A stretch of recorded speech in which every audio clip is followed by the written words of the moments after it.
Welcome to the changing landscape of hemophilia management. Presented by Albert Einstein College of Medicine at Yeshiva University at OMed Live. Today's educational summit will be 3 sessions. Our first session today is entitled Therapeutic Advances in the Management of Hemophilia. My name is Dr. Patrick Fogarty, and I'm an assistant professor of medicine at the Perlman School of Medicine at the University of Pennsylvania. I'm also director of the Penn Comprehensive Hemophilia and Thrombosis program, and I'm pleased to serve as the chair for this important educational summit. Today's session is a live interactive program that allows us to take real questions in real time throughout the course of this presentation.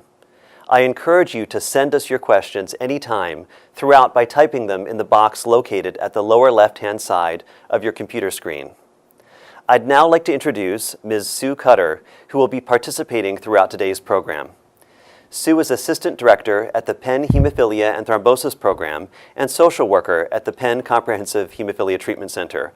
Welcome, Sue. Thank you, Patrick. We'll now begin today's program.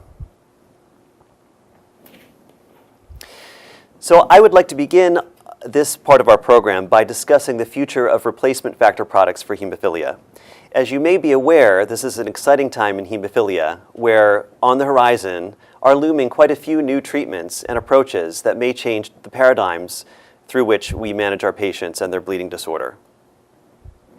What I'd like to do today first is discuss management in the current era and challenges that we face using the existing approaches that are available to us.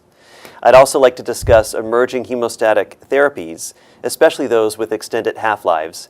And finally, we will discuss current controversies in hemophilia management. So, many in our audience are aware that hemophilia A and B, when represented by severe disease, which is characterized by a factor VIII or factor IX level of less than 1%, results in devastating repeated joint bleeds and also bleeding into muscles. This leads to a disabling hemophiliac arthropathy, which severely impacts our patients' quality of life. And illustrated here, you see a acute knee bleed as well as the effects of chronic hemophiliac arthropathy. Now, we know that if we were able to provide factor concentrate to a person with hemophilia A or B, when it is severe, starting at a very young age, we can accomplish quite a bit. First of all, the pivotal joint outcome study by Marilyn Manco-Johnson and other investigators showed a 6-fold decreased risk of MRI-detected joint damage in boys who were treated with a prophylactic regimen of clotting factor concentrate in childhood starting at a young age. And also, they experienced fewer hemorrhages, both total and joint hemorrhages. We know that there is less clinical and radiographic joint deterioration when patients are able to use prophylactic clotting factor concentrates. And this may translate into fewer lost days from work or school. Finally, extending these findings into the adult population, it does appear that there is a benefit even into late childhood, adolescence, and young adulthood with regard to beginning clotting factor concentrate prophylaxis early in childhood. And this may actually help to preserve physical activity in adults and also possibly preserve bone mineral density. Unfortunately, clotting factor concentrate is available to only about 25 to 30% of the world's population, and prophylaxis still lags. The National Hemophilia Foundation has put forth some recommendations for how to use prophylaxis, and they recommend shooting for a trough level of greater than 1%. That may convert the phenotype of a patient with severe hemophilia to that of a person with moderate hemophilia, and as we are aware, those individuals generally do not experience spontaneous bleeding to the rate and extent that individuals with severe hemophilia do.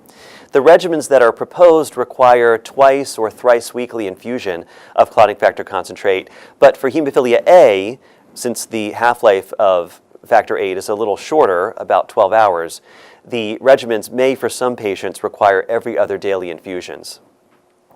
The frequency of factor infusions may actually impact the ability of patients and their families to adhere to the regimen. And in a recent survey of U.S. hemophilia treatment centers, it was recognized that only about 40% of those centers had initiated prophylaxis for hemophilia A children at a rate of 3 times a week or more. suggesting that the remainder of the patients weren't on an ideal regimen of prophylaxis.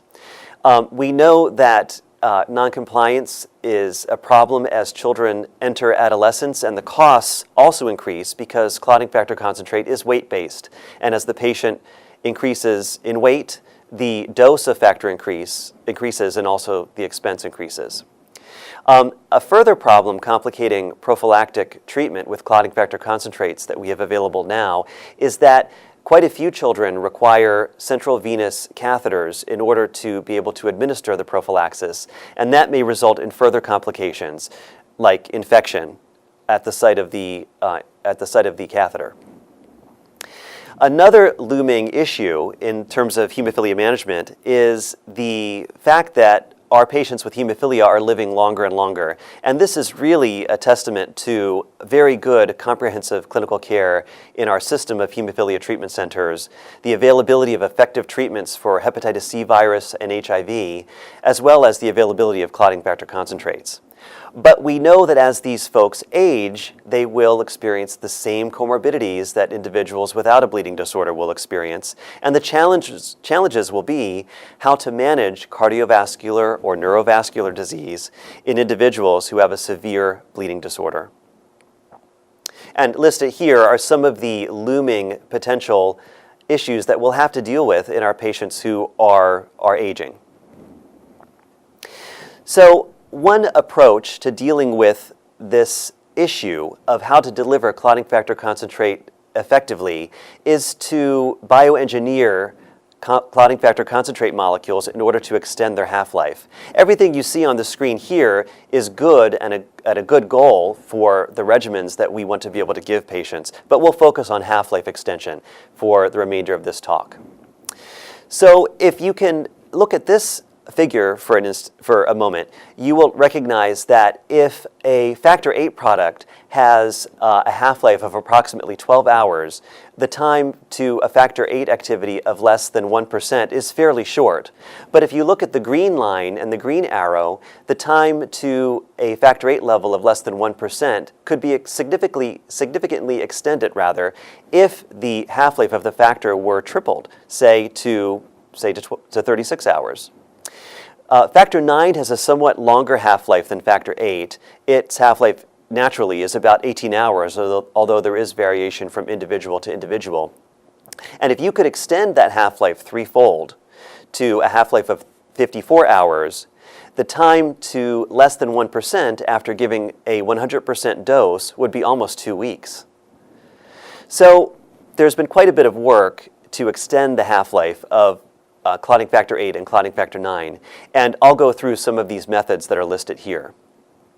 One of the methods that has been examined and has actually resulted in a number of phase 3 clinical trials that have reached completion and from which we expect results very shortly is to fuse the Fc portion of an immunoglobulin type 1 molecule to the effector molecule, which is factor VIII or factor IX. And by doing this can